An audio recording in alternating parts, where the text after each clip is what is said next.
اللہ رب العزت کو اپنے امت میں، اپنی مخلوق میں وہ لوگ بہت زیادہ پسند ہیں۔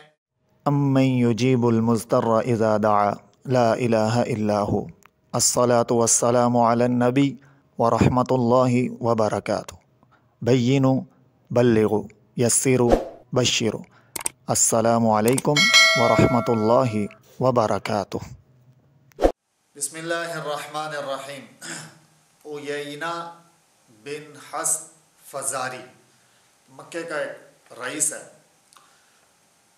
نبی صلی اللہ تعالیٰ علیہ وسلم کے پاس آیا اور آ کر کہنے لگا کہ ہم آپ کی محفل میں، آپ کی مجلس میں آپ کے غریب دوستوں یعنی صحابہ کرام کی وجہ سے نہیں آتے۔ اس کے کہنے کا مطلب یہ تھا کہ ہم آپ کے پاس تب آئیں، آپ سے ہم مشورہ تب لیں گے جب آپ ہمارے شایان شان ہمیں حیثیت دیں، پروٹوکول دیں۔ اب نبی صلی اللہ تعالیٰ علیہ وسلم نے اس وقت جب وہ اس محفل کے اندر حضرت سلمان فارسی تھے اور بھی بہت سارے وہ صحابہ کرام جو مالی اعتبار سے تھوڑے کمزور ہیں، وہ وہاں حضور صلی اللہ علیہ وسلم کے ساتھ تشریف فرمائیں بیٹھے ہوئے ہیں۔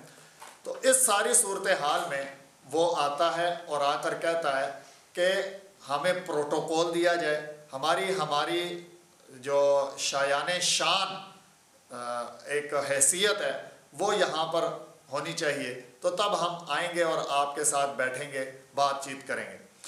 نبی صلی اللہ تعالیٰ علیہ وسلم اس معاملے کے بارے میں غور و فکر کر ہی رہے تھے کہ اللہ رب العزت نے وحی نازل فرما دی، وَاصْبِرْ نَفْسَكَ مَعَ الَّذِينَ يَدْعُونَ رَبَّهُمْ بِالْغَدَاةِ وَالْعَشِيِّ يُرِيدُونَ وَجْهَهُ وَلَا تَعْدُ عَيْنَاكَ عَنْهُمْ تُرِيدُ زِينَةَ الْحَيَاةِ الدُّنْيَا، کہ آپ اپنے آپ کو ان لوگوں کے ساتھ پابند رکھیں، بیٹھے رکھیں، یعنی آپ انہی لوگوں کے ساتھ رہیں جو اللہ کی عبادت میں مشغول رہتے ہیں۔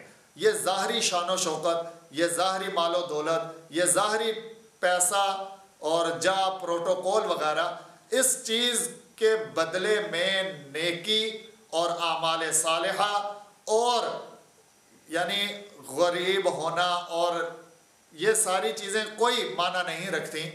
اللہ رب العزت کو اپنے امت میں، اپنی مخلوق میں وہ لوگ بہت زیادہ پسند ہیں کہ جو غربت کے باوجود اللہ کے حضور سر بسجود رہتے ہیں۔ اللہ پاک ہمیں سمجھنے کی توفیق عطا فرمائے۔